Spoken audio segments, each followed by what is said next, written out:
السلام علیکم ملګرو. نن زه تاسو ته د موسمیاتو او د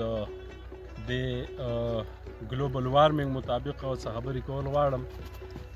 لکه که موږ وګورو نو په دنیا کې د تودوخې کم ته چې تمازت عالمي ګرمي وایي د هغې سطحه سیوا شوې ده، ورځ تر ورځ سیوا کېږي چې د کمې د وجې په موسمونو کې بګاړ پیدا شوی دی، د هغې بیلنس ورک شوی دی، امبیلنس سیچویشنز دي. نو د دې مخنیوی پکار دی. موږ له پکار ده چې موږ زیات نه زیات ونې نالې کړو، د کم فیول کم ایندن موږ استعمالو چې دا موږ د هغې دغه را کم کړو، زهریله ګیسونو استعمال کم کړو، دغسې د دې ماحول ساتنه وکړو. ټورسټ پلیسز چې کوم دي هلته موږ ګندګي نه غورځوو، د کاربن ډای اکساید او دارنګې کم زهریله ګیسونه چې دي چې د هغې مخنیوی وشي، او زموږ دا ګلوب کم دا نړۍ چې ده دا یو ښکلی ځای جوړ شي، یو صفا ماحول جوړ شي. کم په ناردرن ایریاز او کم پولز چې دي، ساوت پول او نارت پول، په هغې کې کم ګلیشیرو د زمانې د واورې چړۍ پرتې وي، هغه د عالمي ګرمۍ د وجې په هغې کې دغه راځي، دراړونه پیدا شوي دي، هغه ډیپلیټ کېږي، هغه ورو ورو اوبه کېږي. د هغې وجه دا ده چې په ګلوب کې په دې چاپېرچل کې د تودوخې سطحه لوړه شوې ده. دا یو ډېر عجیب سیچویشنز دی. موسمونو کې بګاړ راغلی دی. که موږ باران ته په تمه یو نو هلته سوکړی، او که سوکړی نو هلته بارانونه موسمونه په اعتدال نه دي. دا کم واورې چې دي نو دا د دې غرونو لپاره دا یو ښه صورتحال دی چې واوره څومره ډېره کېږي نو د غرونو خلک دي په دې خوشحالېږي، ځکه دا غرونه په دې آباد دي، په دې کې دا پخې چینې چې کومې دي دا هم د دې واورې د برکته دي. او دا چې موږ وینو نو موږ ته پته ولګي چې یاره موسمونه بیا خپل اعتدال طرف ته صرف په دې راځي. نو زیات نه زیات ونې نالې کوي، ماحول دوست څیزونه کم بازار ته چې تاسو ځئ سودا لپاره نو شاپرې کومې چې هلته میلاویږي، کم پلسټک والا پولیتین بیګز د هغې استعمال هرګز مه کوئ. ځان سره د کور نه کاپړې والا تیلی وړئ، په هغې کې راوړئ، نو په دې ډیرانونو په دې کورونو سایډ ته دا ګندګي به ختمېږي، د دې سره ماحول به صفایي، هر طرف ته به خوشحالي، سوکالي او کم ماحول دوست څیزونه چې ایکو فرینډلي څیزونه چې دي د هغې استعمال وکړئ. د اوبو استعمال کم کړئ، د اوبو ذخیرې چې دي دا مه ګنده کوئ.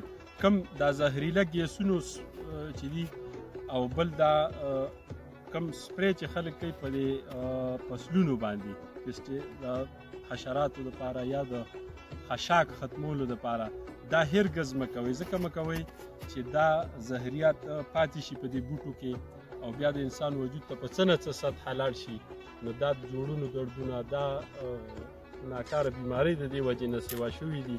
او دا اوبه چې کله بارانه سره لاړې شي خوړونو ته، هلته د میانو او یا کم د خوراک څیزونه چې دي هغه هم ګنده کړي، اوبه هم ګنده شوي دي. نو د دې استعمال را کم کوئ او ماحول دوست څیزونه استعمال کړئ. دا خپله نړۍ، دا خپل چاپېرچل یو ښکلی سوکاله جوړ کړئ چې راتلونکي نسلونو ته موږ یو داسې دنیا حواله کړو چې په هغې کې لوګي، په هغې کې شعور او په هغې کې دا کمې، بلکې په هغې کې د مرغو اوازونه یې، دا ښکلې ونې ولاړې هر طرف ته ښایسته دغه صرف د ټوریزم په مد باندې زموږ ملک ترقي کولی شي. لکه موږ که ووایو که نه دا کم یورپین کنټریز چې دي هلته بالخصوص سویټزرلینډ چې دی نو هغې آمادن ټول د ټوریزم په مد کې دی. داسې ملیشیا شوه، ترکي شوه، هلته د سیلګرۍ نه خلکو ته فایدې میلاویږي ملک ته، او ملک دومره ترقي وکړي. نو که دا خیبر پښتونخوا چې ده نو دا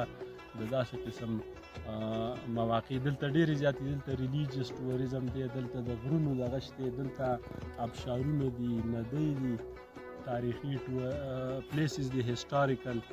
نو دلته هر قسم د سیکانو لپاره هم دغلته دغه شته په لاهور کې د هغوی د چکر ځایونه دي، د دې نه ملک ته فایده خیږي. دا دوه غرونه K2 د دنیا دویم نمبر غټه د غره څوکه چې دا په پاکستان کې ده.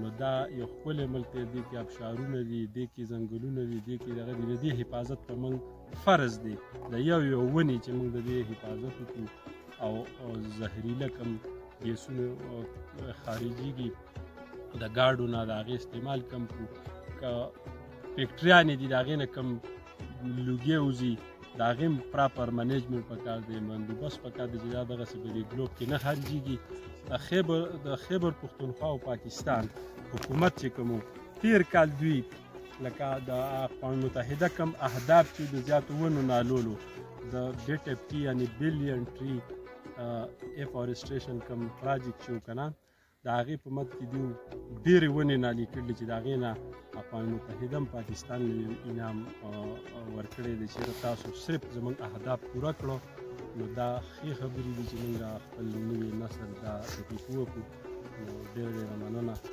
سلام.